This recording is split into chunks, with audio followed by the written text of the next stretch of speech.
L'argent, en fait, est juste un amplificateur. Et je me souviens d'avoir rejoint mon corps dans le ventre de ma mère et d'être sorti de son ventre. Parce que très souvent, en fait, on s'est attaché à une famille dite d'adoption. Nous dirige ou nous confirme dans une direction à prendre dans notre vie. Mais mon éveil spirituel il est venu à la Quelque suite. chose de plus beau, de plus léger, de plus en lien avec, pour que les choses deviennent plus fluides. J'étais dans le doute entre la spiritualité et à comprendre en fait les émotions que j'étais en train de vivre. Les pensées, hein, amènent certaines émotions, ces émotions amènent des actions, et les actions amènent des résultats. C'est juste mon expérience de réalité. On remet l'église au milieu du village, c'est que, en fait, le luxe, ça vient de lumière à la base.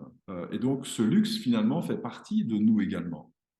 Ouais, hello Victor. Salut Michel, tu vas bien? Bien. Ah, mais écoute, ça fait un petit temps déjà, hein? Enfin, Ah, décembre 21, ouais. je tombe sur ta vidéo par hasard. Comme tu l'expliques dans la vidéo, c'est un appel d'âme. C'est justement, ça fait partie des questions, c'est les rencontres mystiques. Pour moi, tu fais partie de mes rencontres que j'appelle mystiques, qui sont spéciales, même si c'est pas des rencontres avec des personnes qui durent dans le temps, ça peut être des rencontres par intermittent, ou que quelques instants, c'est des rencontres qui nous dirigent ou nous confirment dans une direction à prendre dans notre vie. Et Et c'est bah clair. toi, c'était le parfait exemple parce que à ce moment-là, j'étais dans le doute entre la spiritualité, le monde du business, des affaires, du marketing. Et pour moi, il n'y avait pas de corrélation entre les deux. C'était deux mondes opposés. Quand je t'ai rencontré, j'ai fait, mais c'est exactement ça, en fait.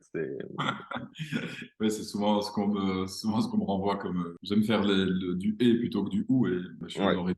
Ça t'est parlé à ce moment-là, en tout cas. Puis à la suite de ça, j'ai continué à développer mes projets. Donc à l'époque, j'étais dans le prêt-à-porter, donc je suis toujours dans le prêt-à-porter parce que je développe ma marketplace et je faisais déjà de la prestation. Après, je me suis concentré sur le développement de l'agence de marketing. Donc, j'avais à cette époque-là, début de l'année dernière, deux projets actifs. Après, j'ai commencé à être appelé à lancer de nouveaux projets, donc dans le développement personnel, la spiritualité et la finance.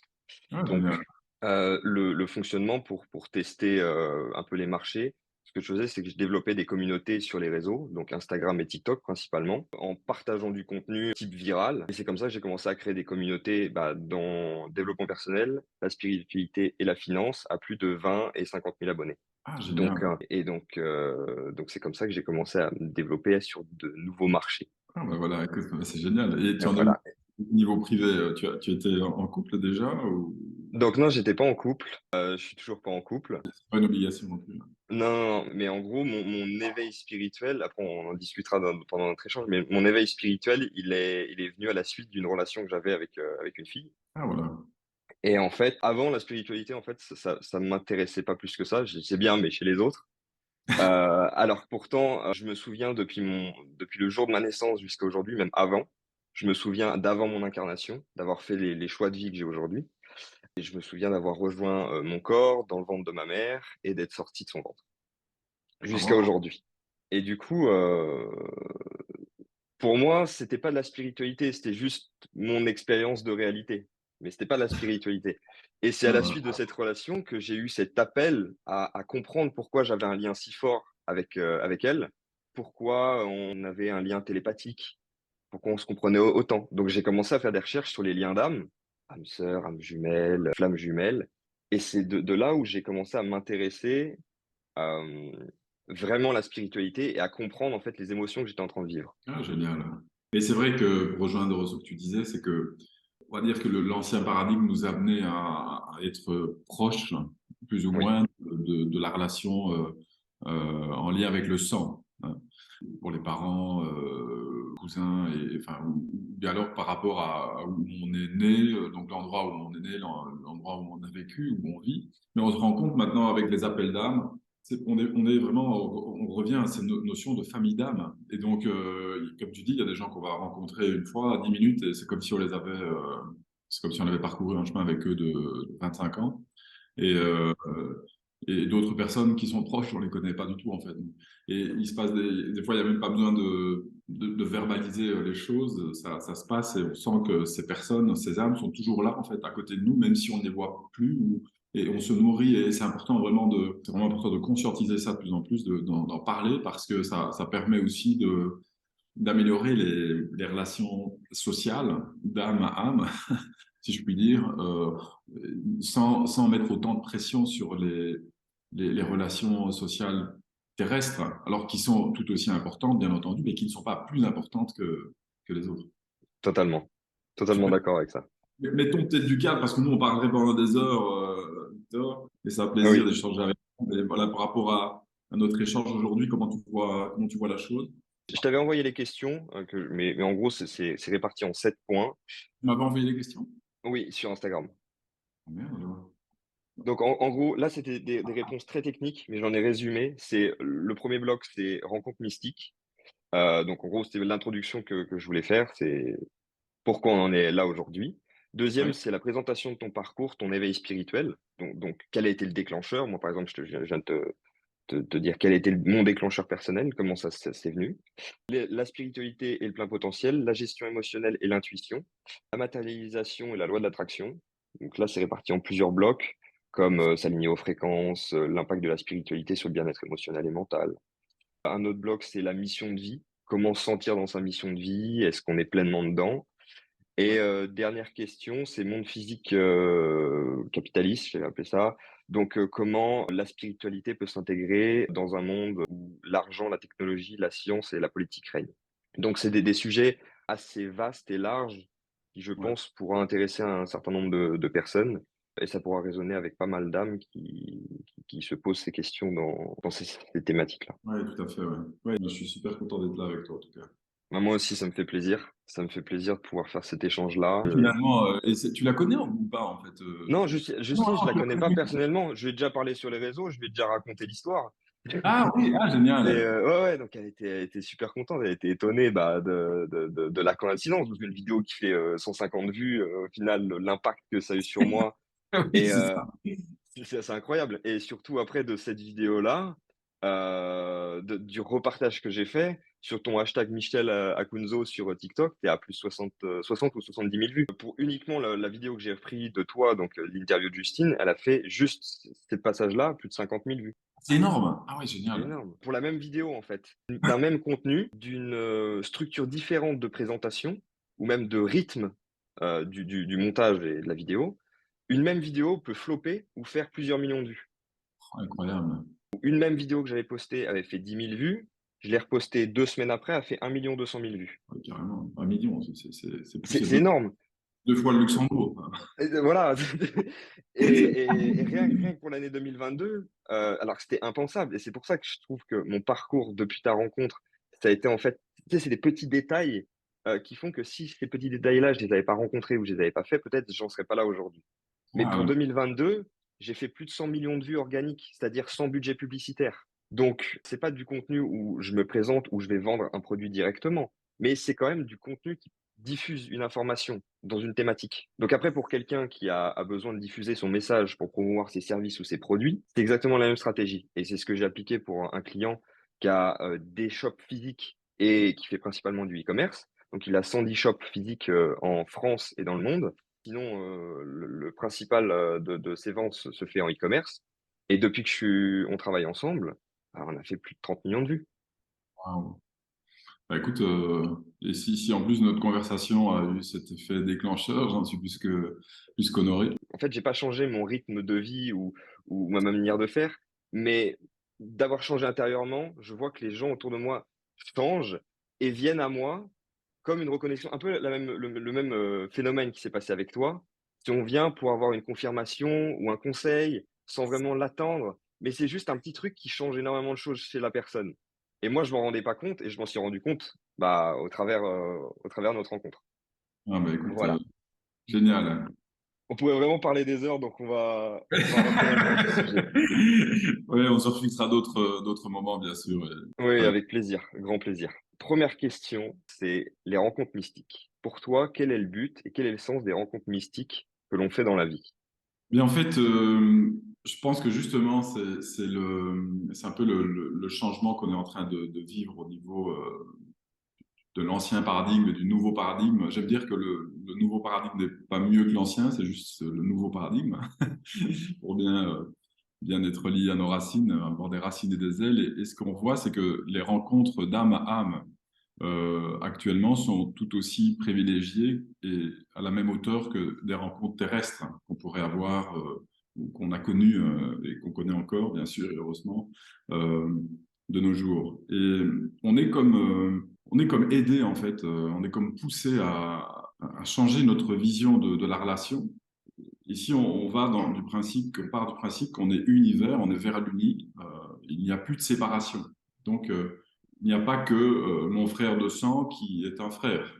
Toi, par exemple, avec qui on a une conversation un jour, je peux t'aimer autant que mon propre frère. Ça ne veut pas dire que j'aime moins mon frère, ou que je t'aime plus ou moins toi. Donc, le fait de sortir de cette séparation fait qu'on a des rencontres d'un autre type qui, en même temps, ont toujours été là finalement. Et que actuellement, on les voit, on s'en souvient de plus en plus qu'elles sont tellement énergisantes et positives pour notre vie privée et professionnelle. C'est la raison pour laquelle aussi, si on fait un parallèle avec la technologie, que Facebook a un tel succès. Finalement, c'est mettre de la technologie sur des connexions d'âme qui sont déjà là, en fait. Et donc, les gens se rappellent de cela, consciemment et inconsciemment via Facebook. Et donc, je ne sais pas si au début de la création de Facebook, il avait cette connaissance ésotérique, peut-être. Mais en tout cas, le fait d'être connecté, manifestement, les gens s'en souviennent et ça marche et ça active. Donc, Très bien. Ouais, c'est malgré tout ce qu'on peut dire de mal sur les réseaux sociaux, la technologie, c'est vraiment un moyen dans notre monde physique de pouvoir avoir des connexions avec d'autres âmes à l'autre bout de la planète et de faire des rencontres particulières, pouvoir échanger sur des sujets profonds, alors que dans notre entourage physique, on n'aurait pas eu la possibilité ou la chance de rencontrer ces personnes. Donc ouais, je suis totalement d'accord avec toi. c'est mettre finalement de la matérialité sur ce qui se passe déjà dans la spiritualité. Voilà. Oui, Donc, c'est c'est un peu ce que je défends. En tout cas, c'est vraiment cette notion de la matérialité et la spiritualité au service de l'âme et non l'inverse. oui. Les deux sont concomitants vers l'uni, hein, vers l'univers. Et donc, ce qu'on on voit chaque fois finalement dans le mode physique, c'est ce qui était déjà là dans l'invisible. Plus on connaît cette notion d'invisible, plus on va pouvoir jouir finalement de ce visible.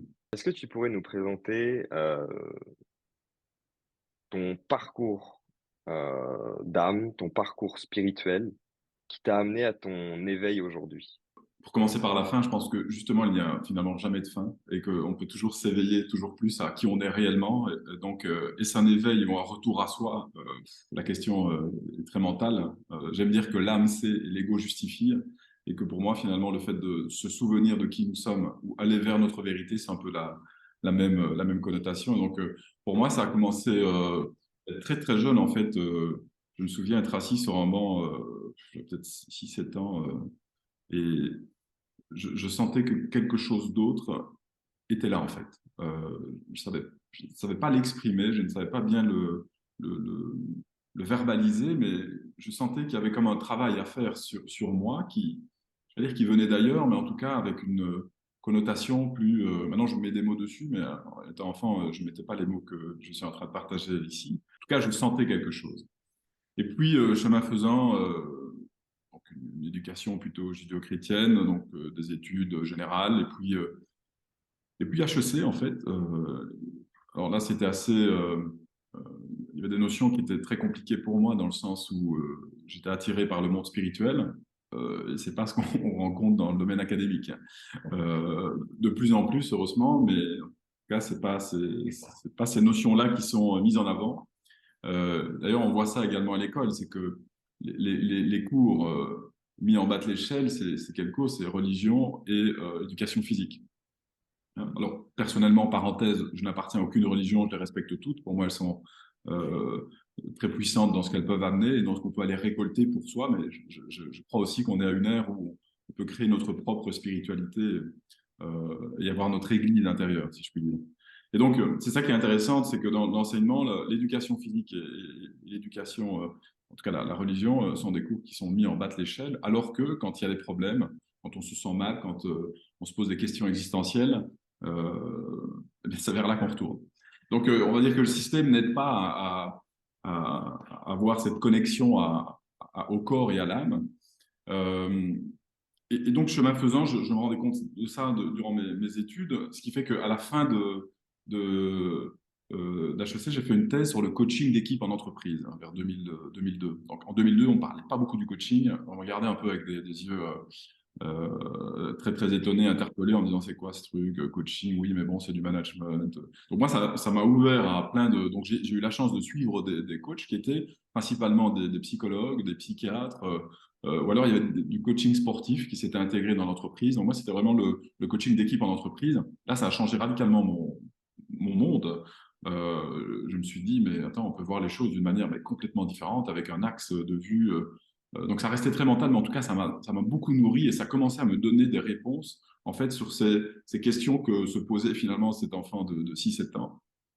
Euh, et puis la vie fait que on se prend des coups, hein. La vie est un des meilleurs coachs, hein. Ou thérapeute en tout cas. On met un genou au sol, deux, il y a des éléments qui ressortent, familiaux ou un peu plus éloignés.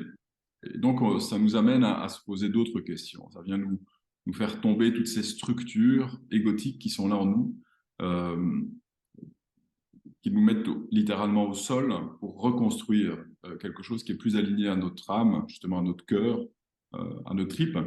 Et donc, c'est là qu'a commencé un peu le chemin initiatique à la fin de mes études, par rapport à toute une série d'événements qui se sont passés à l'époque pour m'amener à ça. Je dis, j'ai une gratitude aujourd'hui par rapport à ce shift. Je pense que j'avais pas cette gratitude-là à l'époque, mais après on comprend, et c'est ça aussi l'éveil. Euh, euh, L'éveil qui n'a aucune connotation de supériorité ou d'infériorité, c'est vraiment de soi à soi, hein. C'est du luxe pour soi finalement, c'est de la lumière pour soi. Et donc, il y a ce chemin qui a démarré avec cette thèse de coaching, et donc rencontrer des coachs, être accompagné. Donc très très jeune, j'ai commencé ce chemin en allant dans des dimensions qui étaient très ésotériques, donc chamanisme très perché, j'ai envie de dire, et de l'autre côté, il y avait cette notion HEC qui était très cartésienne et qui me plaisait tout autant, de chiffres. Et donc, je suis parti dans la direction commerciale en continuant je vais dire ce Mm. double chemin Ce double parcours. parcours de travail sur moi et en même temps d'un travail de direction commerciale. Euh, et au niveau de la direction commerciale, j'avais des très très bons résultats. On avait des incentives de fou. Enfin, c'était vraiment une vie un peu le loup de Wall Street, hein, c'était intéressant, qui recoupe un peu ce qu'on faisait à l'époque, avec ses déboires, bien entendu. De nouveau, la vie, en tout cas notre âme pulse à certains moments pour qu'on revienne dans un chemin qui est plus aligné à elle. Si on ne l'écoute pas, elle frappe fort et de plus en plus fort. Alors, en parallèle de cela, la société avec un grand S nous offre beaucoup de moyens d'anesthésier ces appels d'âme, hein, drogue, Oui, alcool, sexe. Donc, ce sont des moyens que la société nous offre très facilement sur un plateau d'argent, voire un plateau d'or, qui sont là mal utilisés en asphyxiant ce qu'on ressent et ce que l'on vit. Et donc, si on ne choisit pas cette voie-là, en tout cas on s'en détache, euh, bien on se sent appelé vers quelque chose d'autre.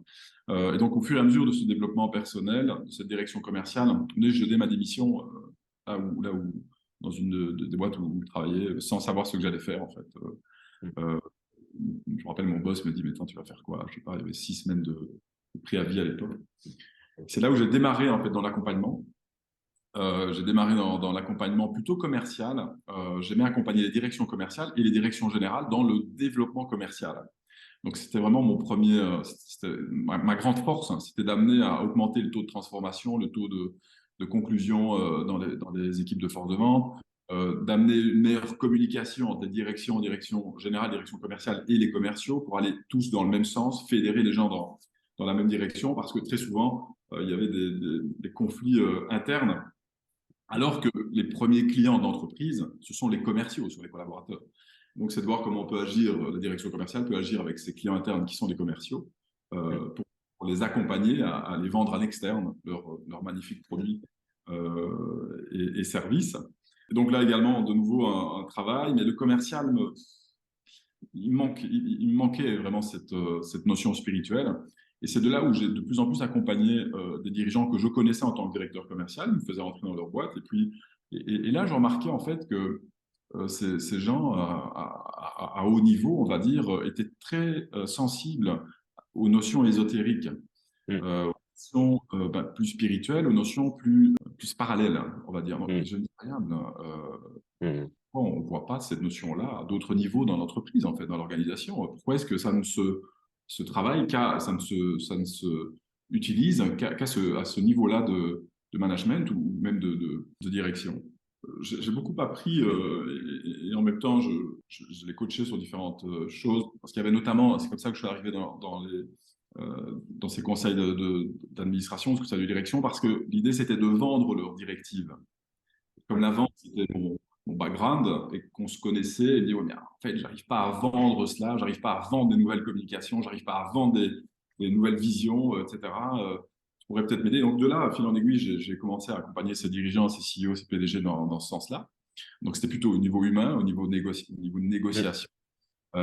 Et ce qui les intéressait en fait, c'est intéressant de partager cela en fait, c'est ce que très souvent, ils se demandaient comment j'arrivais devant eux et d'avoir un franc-parler. On me connaît souvent pour ça en coaching, c'est que je ne passe pas par quatre chemins. Et ça, certainement, ça vient des arts martiaux. Ça fait 30 ans que je pratique des arts martiaux, ça m'a beaucoup aidé. Je pense que sans les arts martiaux, je ne serais pas là aujourd'hui. Et merci à mes sensei pour cela. Et donc, cette notion de bagarre de rue, en même temps qu'HEC, en même temps, de nouveau, c'est très antinomique, mais il y avait cette partie-là. Et une partie de l'éveil est née là-bas aussi, je pense. Non, j'en suis sûr même. Ça me permettait d'être face à des dirigeants et d'avoir une autre notion que, oui, il est sur un piédestal, donc je me couche, je me mets en mm. soumission. Je Non, non. connaissais cette notion-là, en C'était une fait. confiance inébranlable, en fait. Pour moi, c'était égal à égal. Alors, Ouais, clairement, l'autre a des choses à m'apprendre et j'ai également des choses à lui apprendre. Et exactement. voilà, Ouais, parfois, ça ne matche pas, mais il n'y a pas de. bien sûr. C'est ça qui les intéressait aussi dans mon énergie, manifestement à l'époque, c'est qu'ils étaient habitués, ces grands dirigeants, à avoir des gens qui se couchent devant eux littéralement et ils Mm, ressentaient pas.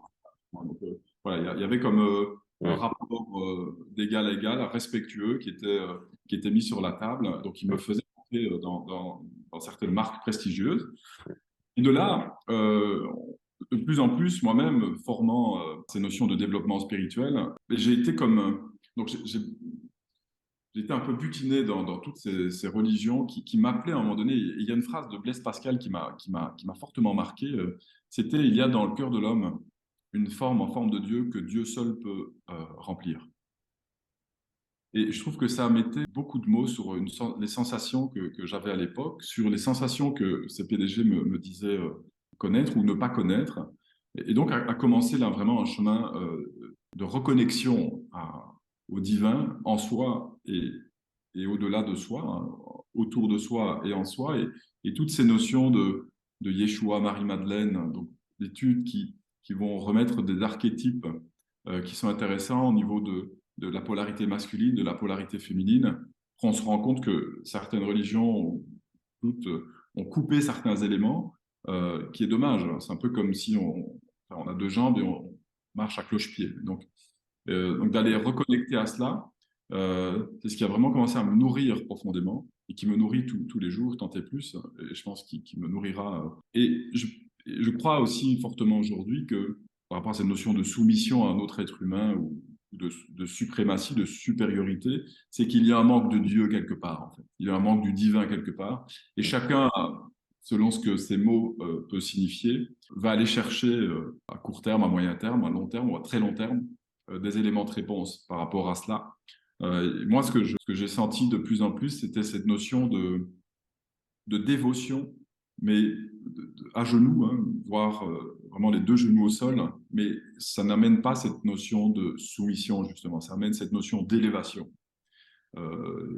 d'éveil ou de réveil. Et je remarque que c'est pas toujours évident d'expliquer ou de ce qu'on ressent, et c'est là où je reviens avec cette phrase: l'âme, c'est, l'ego justifie.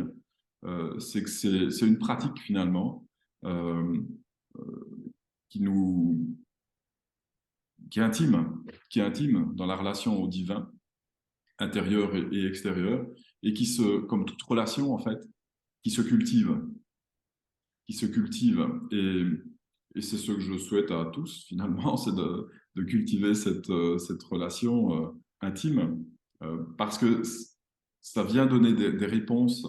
Je pense qu'on ne peut pas trouver à d'autres endroits en fait.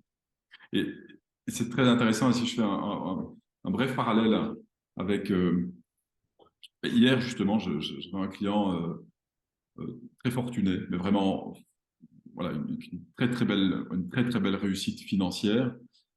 Et cette phrase de Blaise Pascal vient vraiment répondre de plein fouet en fait à ce sentiment que, d'ailleurs, quand il m'avait contacté, parce que souvent mes clients me contactent en message privé via LinkedIn ou Facebook, enfin, ou alors de manière générale. C'est intéressant parce qu'il me dit ouais, enfin, tes trucs avec l'âme et tout ça, là, ça me parle, mais en même temps. Et donc voilà, puis on se rencontre et puis on voit si ça fit dans les deux sens. Et là, hier, on avait une session ensemble. Et une personne, comme je dis, une grande réussite commerciale, financière, et qui va chercher ces questions et on va ensemble, en fait.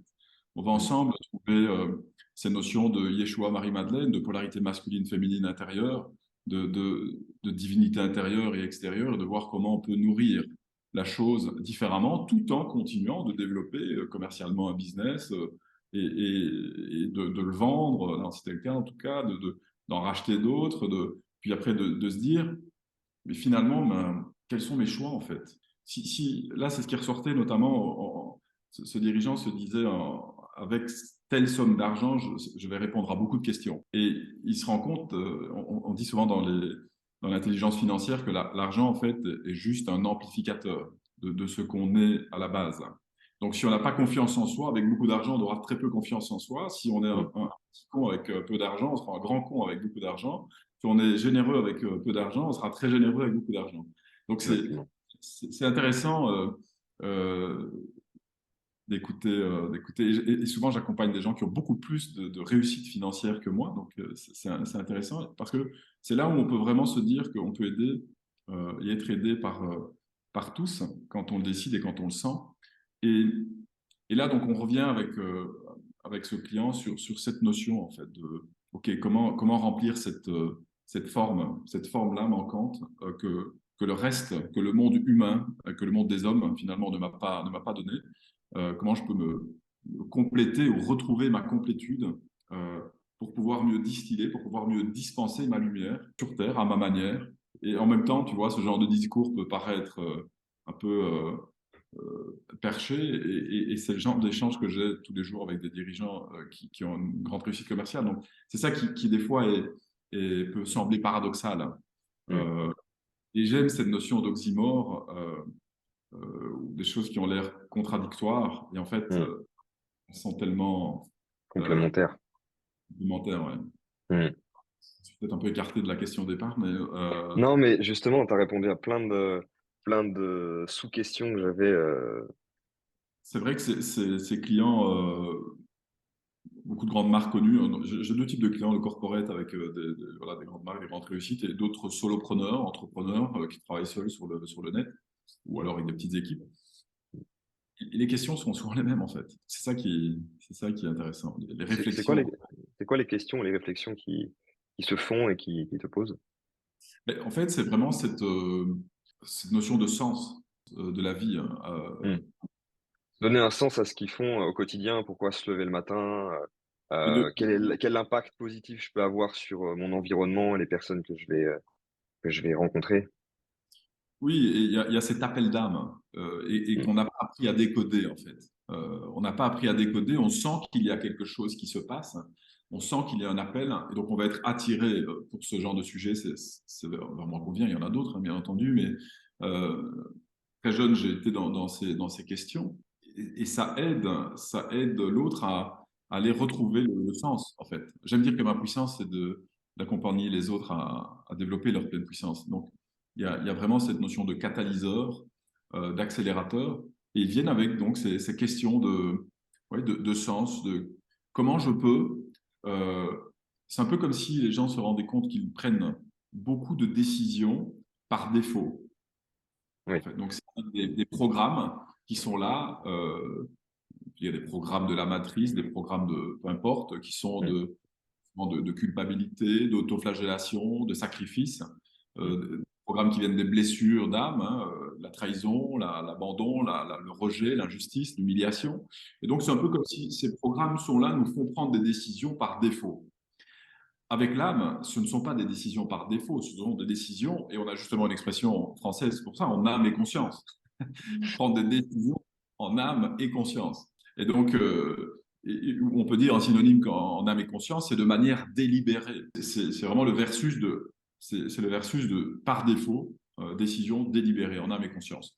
Et donc, c'est cela qu'on travaille ensemble, c'est d'amener finalement cette abondance qui est déjà ce que nous sommes à la base dans chaque sphère de notre vie, qu'elle soit au niveau du développement financier, commercial, au niveau de la carrière, au niveau des relations familiales, au niveau des relations de couple.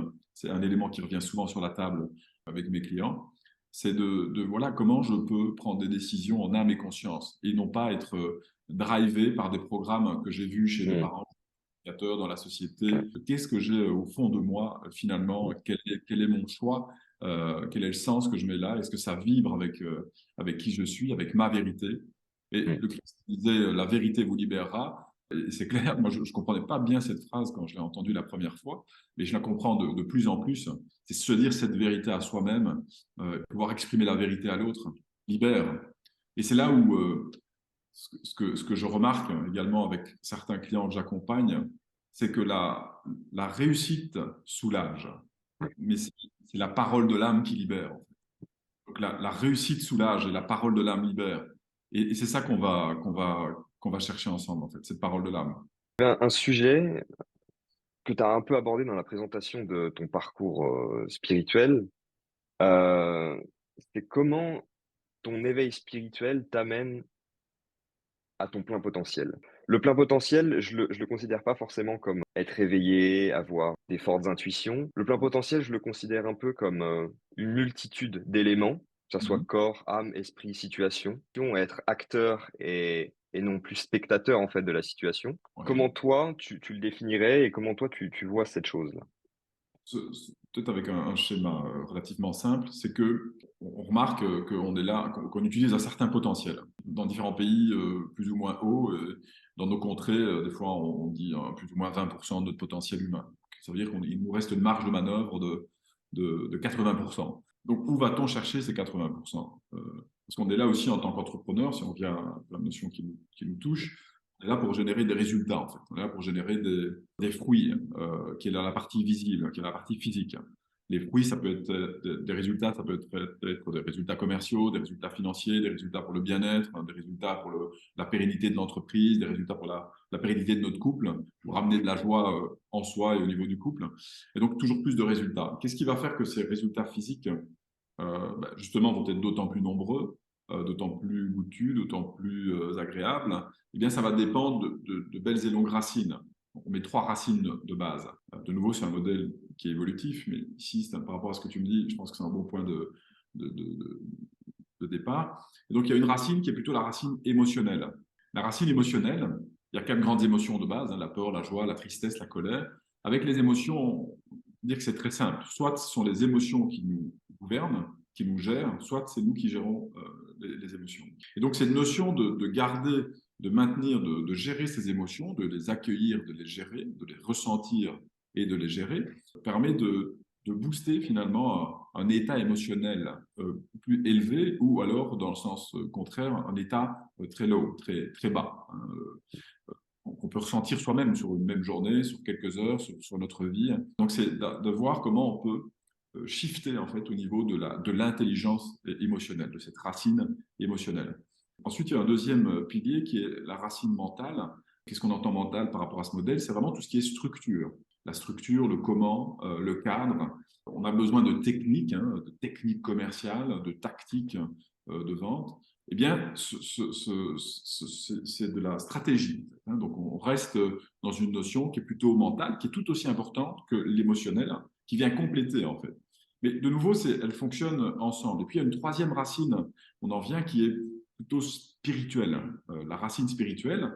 Alors, qu'est-ce qu'on entend par spirituel là-bas? C'est notamment, on en parle en PNL avec la notion de croyance. Hein. Une croyance, elle n'est ni vraie ni fausse, elle n'est ni bonne ni mauvaise, mais soit elle te tire vers le haut, soit elle te tire vers le bas. Hein. Si j'ai la croyance qu'en tant que, je sais pas moi, en tant qu'Européen, c'est impossible de négocier avec des Latinos, je peux avoir les meilleures stratégies de vente. Il y a quelque chose qui va tirer vers le bas, qui va freiner. Et entre le frein et l'accélérateur, c'est toujours le frein qui gagne. C'est pour ça que certaines stratégies mises en place ne fonctionnent pas, parce que simplement, il y a des croyances derrière qui freinent.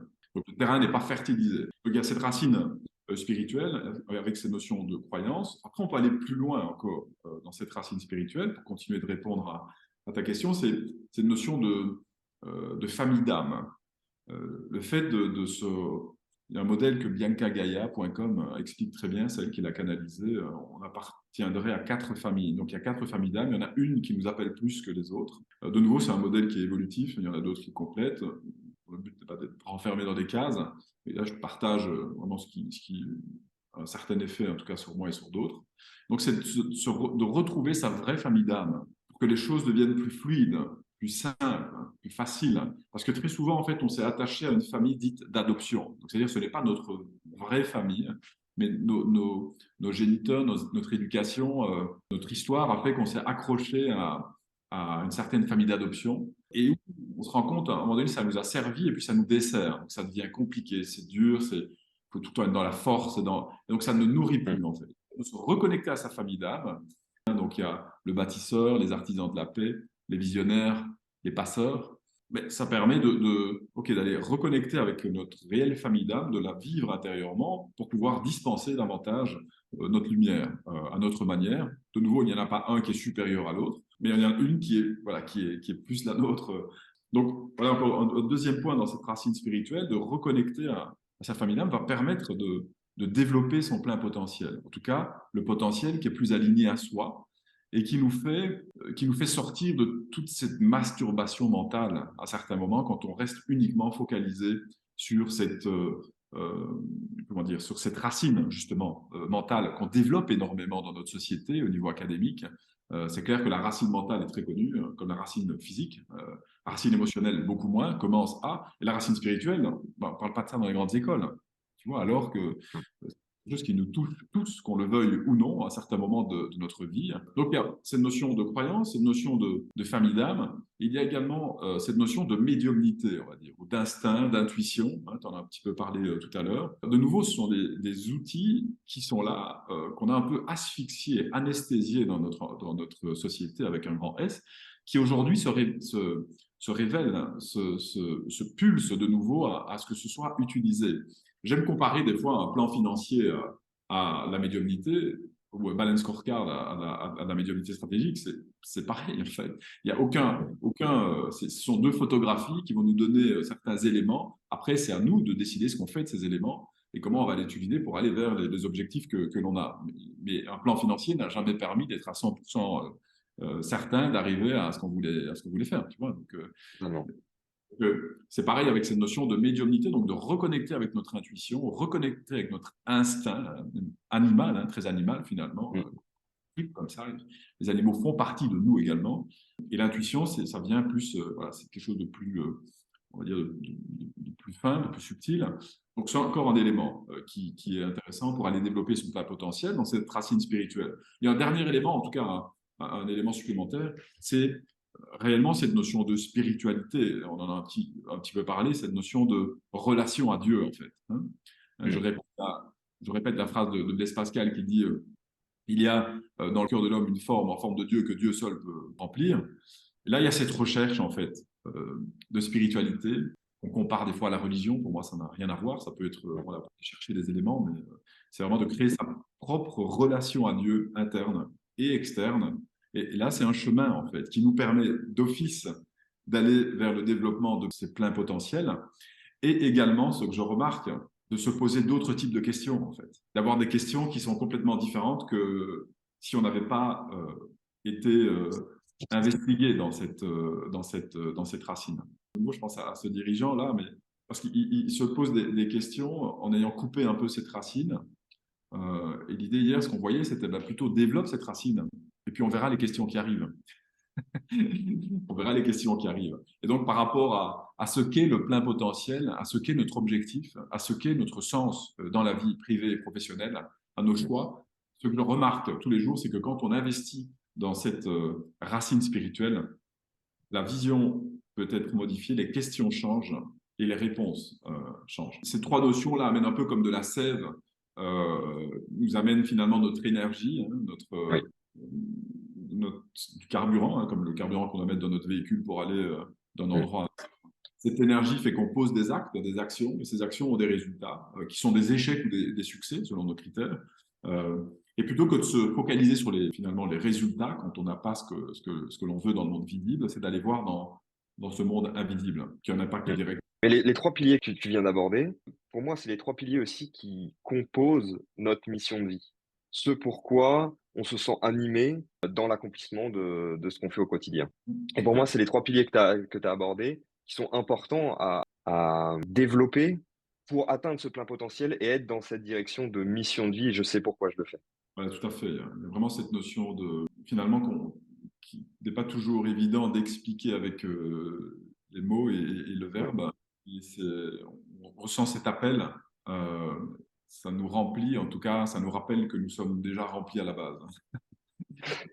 Il y a beaucoup de choses qui sont difficiles à nommer, donc c'est assez dur de définir une mission de vie en particulier avec une seule action ou comment se ressentir dans on ressent plus une énergie qui nous emmène dans cette direction. Donc, c'est dur de pouvoir poser un mot sur ces situations et ces actions. Tout à fait. Et ce que je remarque, en tout cas pour résumer un peu ce qu'on a dit, c'est que je suis un amoureux des objectifs.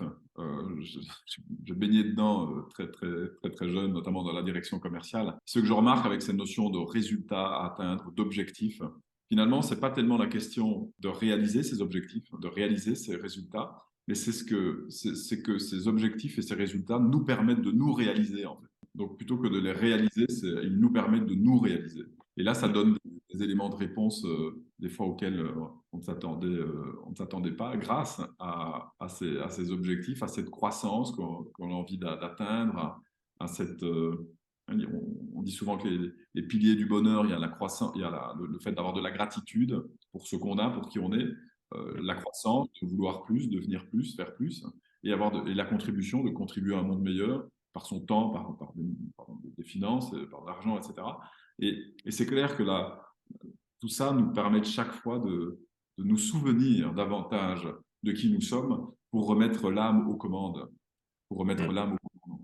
Et avoir, comme on disait tout à l'heure, avoir des décisions qui sont là en âme et conscience, et non plus des décisions dirigées ou des décisions qui sont dirigées par d'autres ou dirigées par soi-même, euh, qui ne sont plus par défaut, mais qui sont bien des décisions délibérées.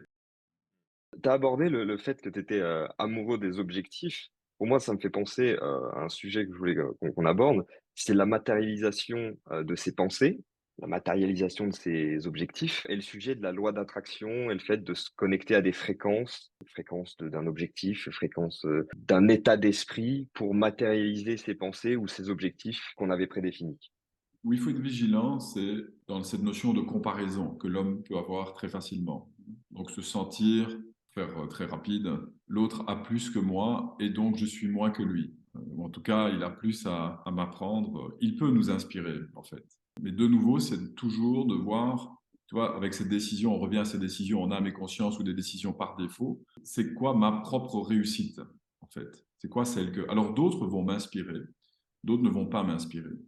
D'autres vont me faire me sentir davantage plus mal, alors qu'ils possèdent plus ou qu'ils possèdent moins. Peu importe, hein, c'est la même chose. Et donc de sortir de cette notion de comparaison et de se rendre compte finalement, de retrouver, de se souvenir que nous sommes tous connectés, peut déjà apaiser en fait cette notion-là et de la remplir alors, en tout cas de cultiver plutôt de la relation, ce qu'on disait tout à l'heure, du divin en soi et à l'extérieur de soi, va nous donner une autre vue, en fait, une autre perspective de qu'est-ce que je veux matérialiser réellement, hein, et pour quelles raisons je veux matérialiser cela. Pour résumer ce qu'on a dit et ce qu'on pratique, c'est clair que les pensées amènent certaines émotions, ces émotions amènent des actions et les actions amènent des résultats.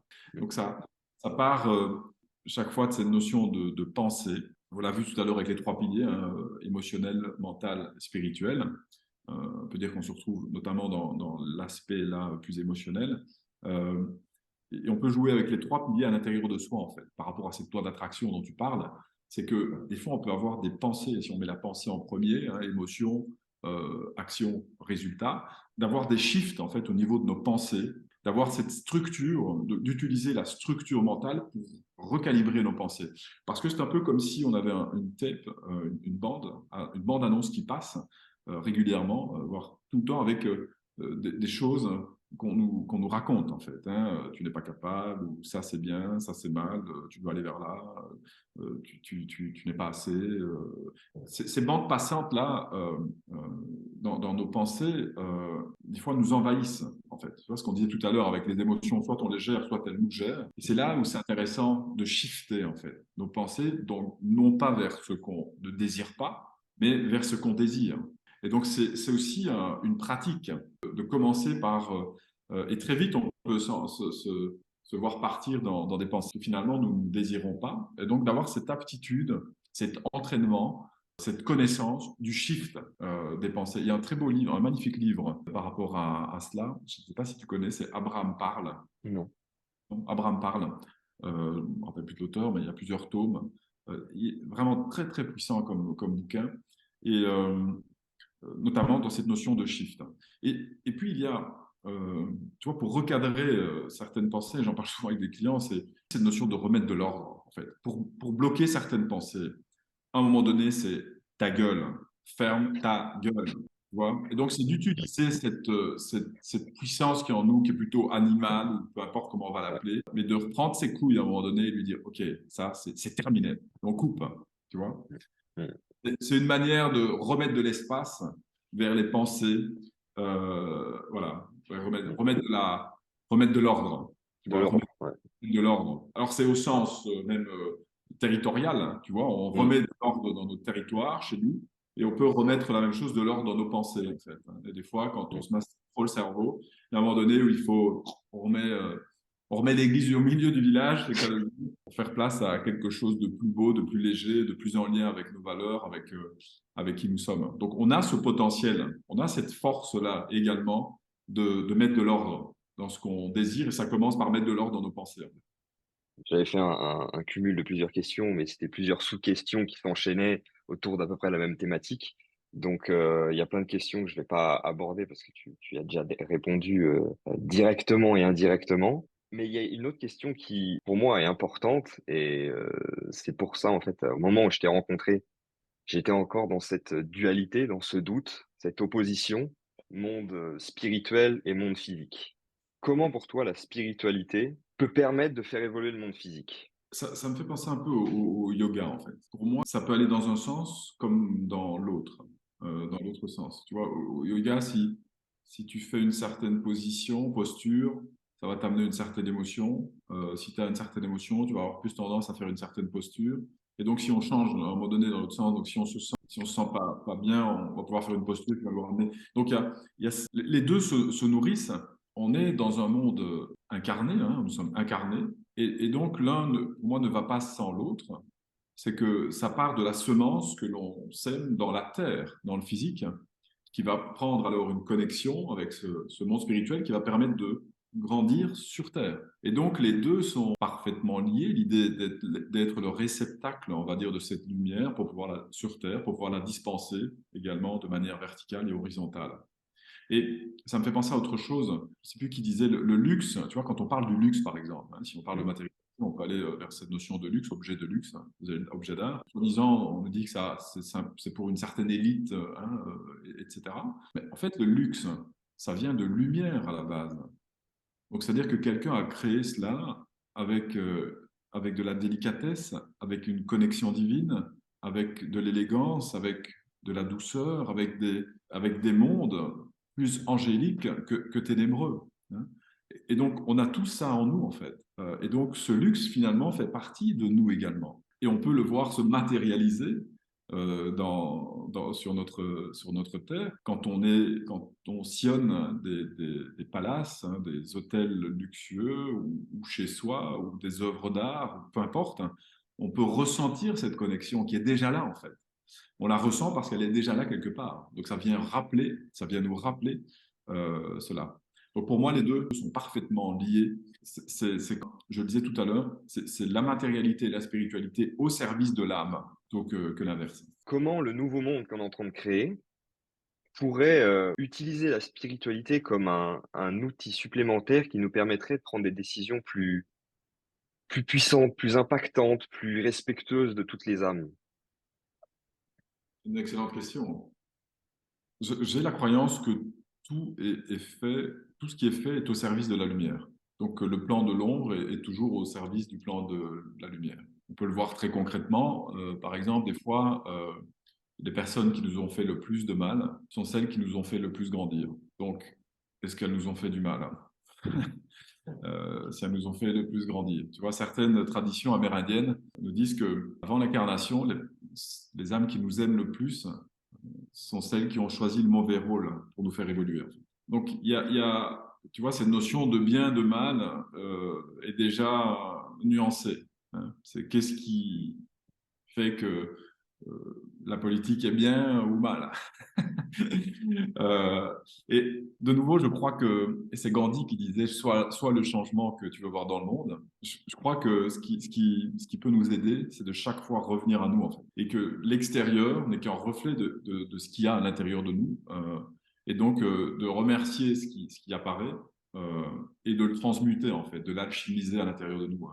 C'est un peu la technique de Ho'oponopono, je ne sais pas si tu connais, Oui, une histoire réelle. Hein. Et donc, finalement, ce tueur en série ou ce violeur est aussi une part de moi. Waouh, c'est pas évident hein, de se mmh, dire. complexe. Alors, si c'est Gandhi, là, bah oui, Gandhi est une part de moi. Là, c'est Là, génial. oui, mais Ah par oui, contre, c'est excitant, en fait. C'est excitant. Et Mère Teresa est une part de moi aussi. Christ est une part de moi. Et ce tueur en série, alors, est une part de moi aussi. Et donc, tu vois comme on peut ramener cela à soi, par exemple, combien on peut se tuer à certains moments, on peut se casser, se castrer soi-même, on peut se violer, en fait, on peut s'abuser soi-même. Et donc, l'autre, oui, est une part de moi. Si je le vois, merci.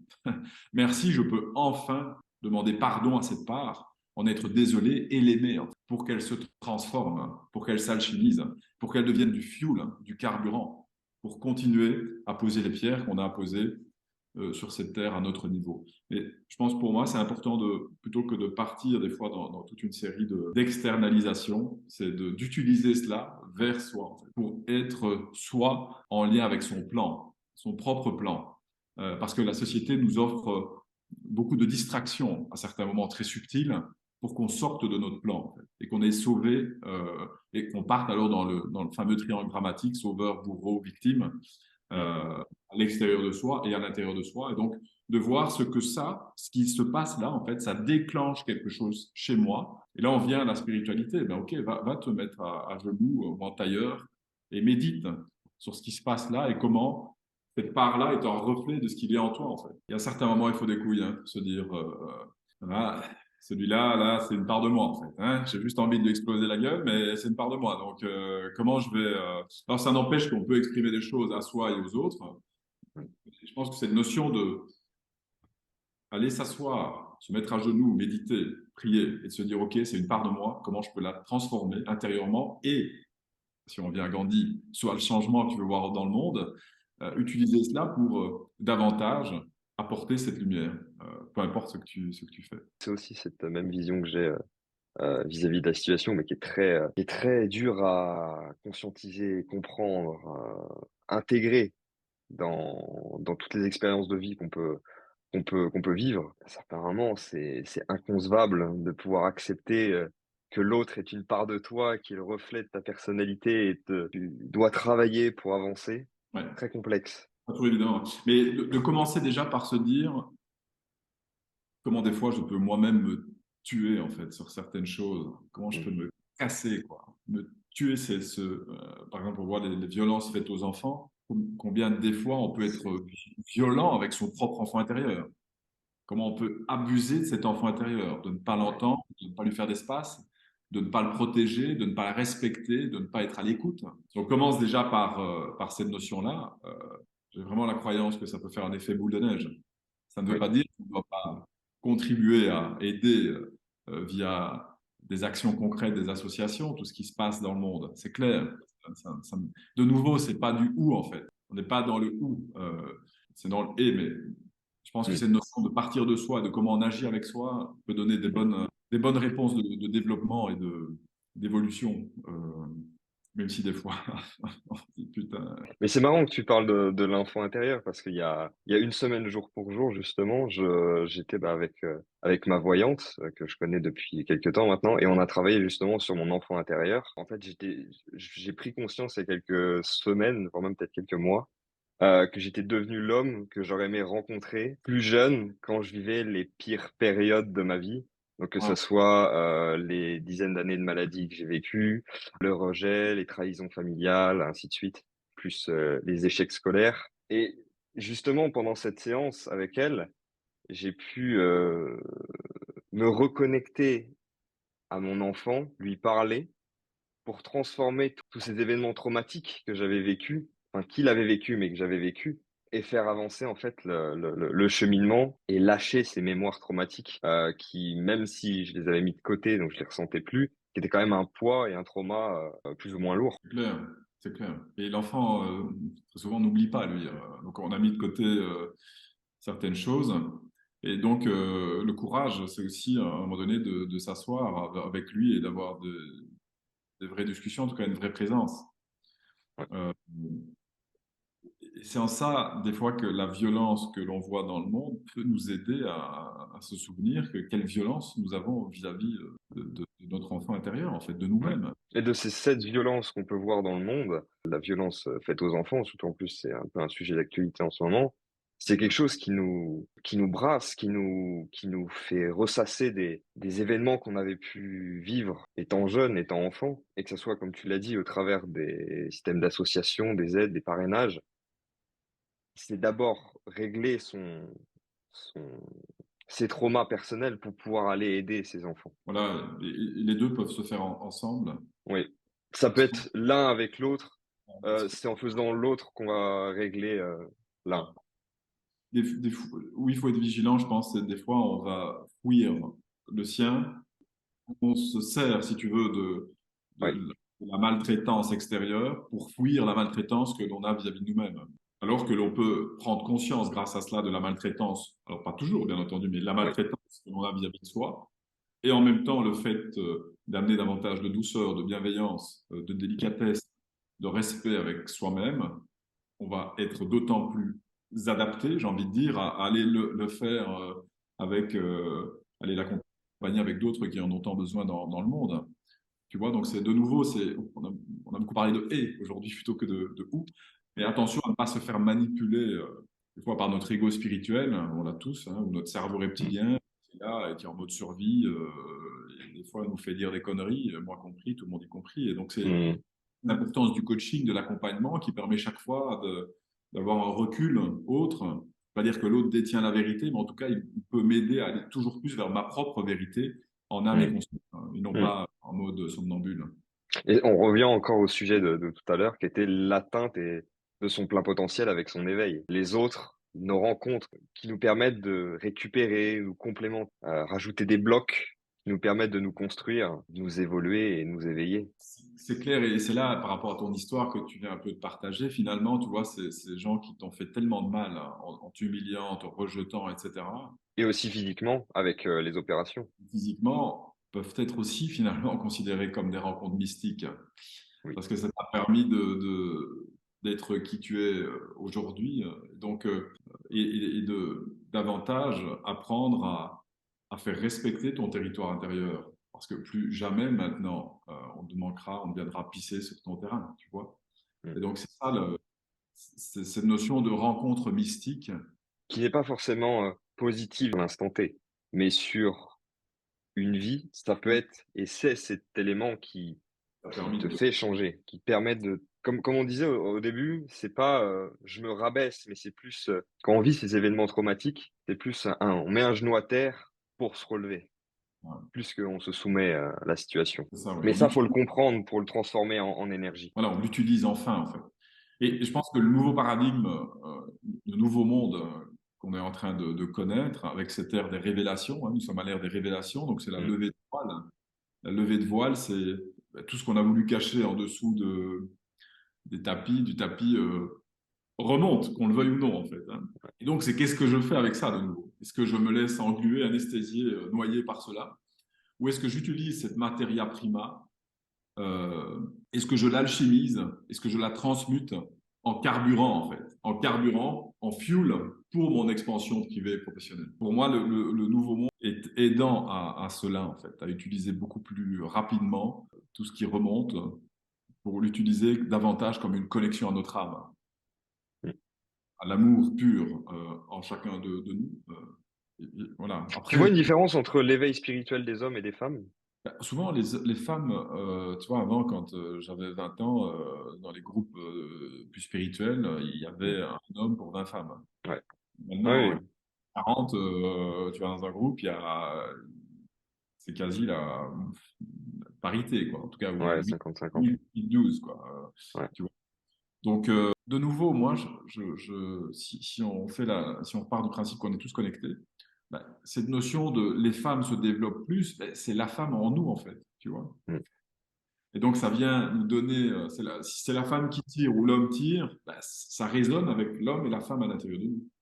Euh, donc, un temps, c'était plus peut-être la femme qui a ouvert la porte, Mm. euh, mais grâce à l'homme aussi. Donc, tu vois. Ouais, ouais, Ah, c'est ouais, complexe, il y a une mécanique derrière, mais c'est, ouais. il y a un peu de mécanique divine qu'on ne comprend pas toujours, Mm. qu'on n'arrive pas à comprendre mais qu'on comprend de plus en plus finalement, tu vois, avec Ouais, des mots Ho'oponopono ou des éléments comme il se passe là pour vraiment être des Christ sur terre, hein. C'est un peu ça, ouais, nous sommes chacun, on réactive l'énergie christique que nous avons sur terre. Et ouais. moi, cette notion de supérieur, inférieur, avant, après, non, il y a de cela et je pense que ça répond à beaucoup de questionnements. Pour toutes celles et ceux qui ont passé un moment avec nous et qui aimeraient pouvoir te rencontrer ou discuter avec toi, qu'est-ce que tu pourrais leur dire? Alors, très souvent, ce qui se passe, c'est qu'on sent comme un appel d'âme, en fait. On sent comme un appel d'âme, on ne sait pas réellement l'expliquer. Alors, oui, c'est clair que on m'a connu dans le milieu, on me connaît dans le milieu pour cette notion de booster le chiffre d'affaires, de booster le développement commercial, d'aider les entrepreneurs comment dire, à augmenter leur taux de conversion, etc., que leur stratégie soit plus efficace. C'est mon background de base. Et c'est clair que mon amour des ventes est couplé à cet amour de l'âme, cet amour de la spiritualité, donc de la matérialité, de la spiritualité au service de l'âme. Et donc c'est clair qu'on sent qu'il y a comme un appel, un apaisement intérieur à venir mettre de l'équilibre dans le masculin et le féminin, hein, ce qu'on peut appeler de manière archétypale Yeshua, Marie-Madeleine intérieure, pour pouvoir aller utiliser ce potentiel justement qui dort, ces ressources qui dorment, et prendre des décisions en âme et conscience, et non plus des décisions qui sont téléguidées par des programmes qu'on ne sait qu'en faire. Donc voilà, il y a vraiment cet appel d'âme. On sent, les gens me contactent en message privé la plupart du temps, sur Facebook, LinkedIn, Instagram. Et là, on voit s'il y a un fit. En fait, soit on prend rendez-vous directement avec un Calendly qui est payant, parce que donc c'est une consultation unique, message de ton âme. Donc là, les personnes qui prennent rendez-vous là-bas, on va dire du direct, hein, tu mettras peut-être le lien quelque part. Oui, oui, je mettrai. Donc là on peut venir en direct, c'est du rapide. Et puis de là, on voit s'il y a possibilité de fonctionner ensemble après, ou alors il y a à un certain moment de l'année, il y a des possibilités de se rencontrer, où voilà, il y a des choses qui se partagent. Euh, et on ressort en tout cas, d'après ce qu'on d'après ce qu'on peut lire dans les témoignages, on ressort boosté, on ressort libéré, on ressort avec une clarté finalement des messages de notre âme. Donc il y a comme quelque chose qui porte. Voilà, ça ce sont des espaces confidentiels que je propose tout au long de l'année. Mais très souvent, comme je dis, des gens viennent en message privé via mon site internet michelacunzo.com ou via les réseaux sociaux. Et voilà, très vite, on sent si le match se fait.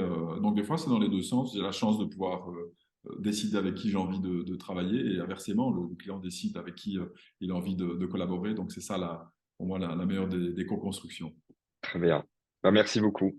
avec grand plaisir en tout cas. Merci Michel, merci pour ce moment. Merci. Grand plaisir. Allez, prends soin de toi en tout cas. Toi aussi, merci beaucoup. Allez, ciao, ciao.